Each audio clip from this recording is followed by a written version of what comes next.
মহান আসসালামু বিজয় আলাইকুম দিবস দর্শক, বিজয় যতদিন দিবস বাংলাদেশ উপলক্ষে থাকবে তারেক রহমান ভাই কখনো এই দিবসের গুরুত্ব এবং তাৎপর্য কিন্তু মলিন হবে না। তবে একটা বিষয় আমাদের সকলের মনে রাখা বা স্মরণ রাখা দরকার এবং অবশ্যই একই সাথে সতর্ক থাকা দরকার।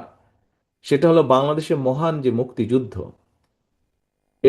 স্বাধীনতা, এই মুক্তিযুদ্ধ বা স্বাধীনতাকে প্রশ্নবিদ্ধ করার জন্য, প্রশ্নবিদ্ধ করতে দেশি বিদেশি অপশক্তি তখনও যেমন সক্রিয় ছিল, এখনো ঠিক একইভাবে তারা সক্রিয়। সময়ের সাথে সাথে হয়তো ষড়যন্ত্রকারীদের রূপ, রং, চেহারা হয়তো পাল্টেছে, কিন্তু চরিত্র ভিন্ন একদমই পাল্টায়নি। তাদের চরিত্র বিন্দুমাত্র পাল্টায়নি। সম্মানিত লাইক উপস্থিতি, সাবস্ক্রাইব করে সাথে থাকুন। বাংলাদেশ কিন্তু হঠাৎ করে সাগরের বুকে বুকে ভেসে ওঠা কোনো ভূখণ্ড নয়।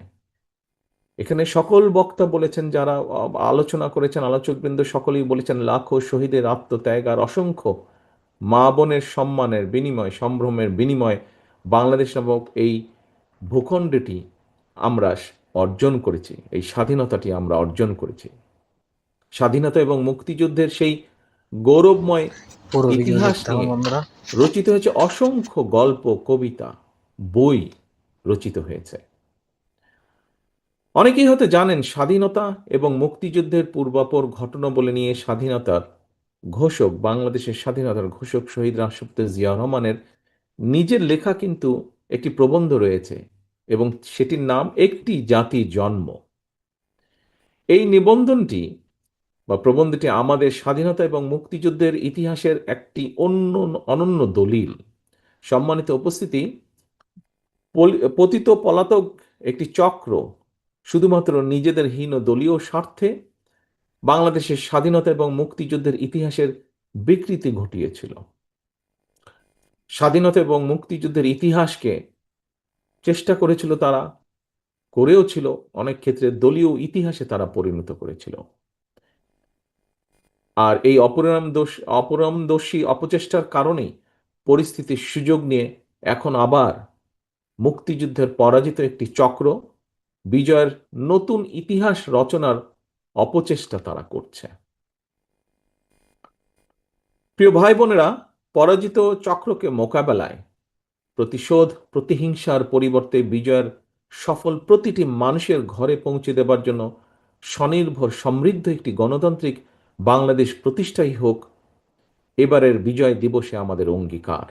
আমি, শুধু আমি না, আমরা সকলে, বিএনপি মনে করে যতদিন পর্যন্ত এই রাষ্ট্রে জনগণের রাজনৈতিক এবং অর্থনৈতিক ক্ষমতায়ন নিশ্চিত করা না যাবে, ততদিন পর্যন্ত স্বাধীনতা এবং গণতন্ত্র টেকসই ভিত্তির উপর দাঁড় করানো যাবে না।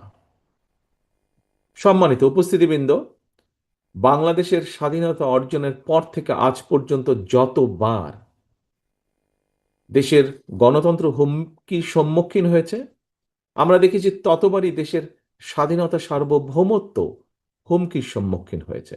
1975 সালের 7ই নভেম্বর কিংবা 2024 সালের 5ই আগস্ট, ইতিহাসের প্রতিটি বাঁকে এর সত্যতা কিন্তু প্রমাণিত হয়েছে।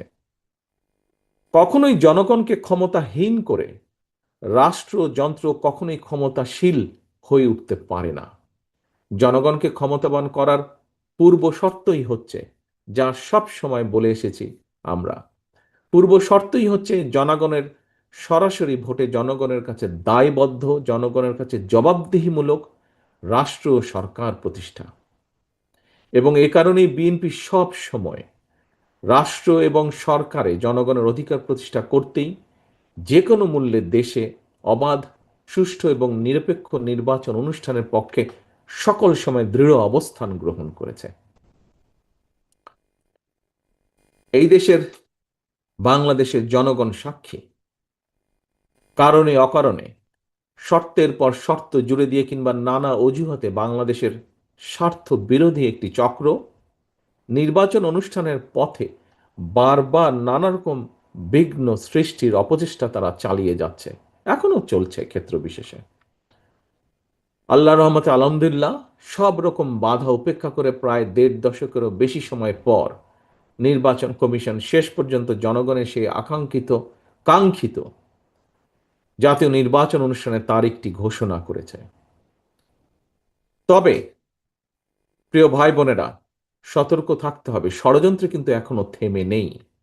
গণতন্ত্রের পক্ষে সাহসী সন্তান ওসমান হাদিকে গুলি করার যে ঘটনাটি, এটা কিন্তু সেই ষড়যন্ত্রের অংশ।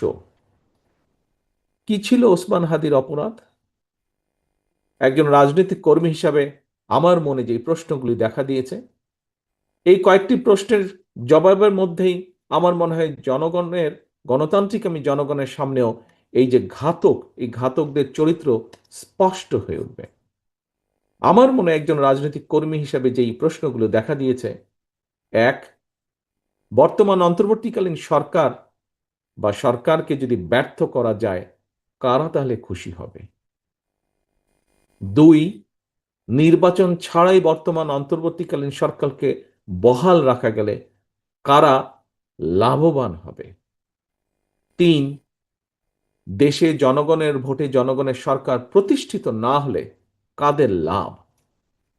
প্রিয় ভাই বোনেরা, আমি বিশ্বাস করি এইসব প্রশ্নের জবাবের মধ্যেই হাদির ঘাতকেরা লুকিয়ে রয়েছে। স্বাধীনতা প্রিয় গণতান্ত্রিকামী জনগণের শত্রুরা ঘাপটি মেরে রয়েছে এইসব প্রশ্নের ভেতর। প্রিয় ভাই বোনেরা, সম্মানিত উপস্থিতিবৃন্দ, প্রিয় নেতৃবৃন্দ, আমি বিজয় দিবসের এই গৌরবজনক সময় দৃঢ়ভাবে বলতে চাই, যারা স্বাধীনতা প্রিয় গণতান্ত্রিকামী জনগণকে ভয় দেখাতে চায়, তার অবশ্যই ব্যর্থ হবে ইনশাল্লাহ। ভয়ের কোনো কারণ নেই। মানুষের জয় পরাজয়, জীবন মৃত্যু সবকিছু আল্লাহর হাতে নির্ধারিত।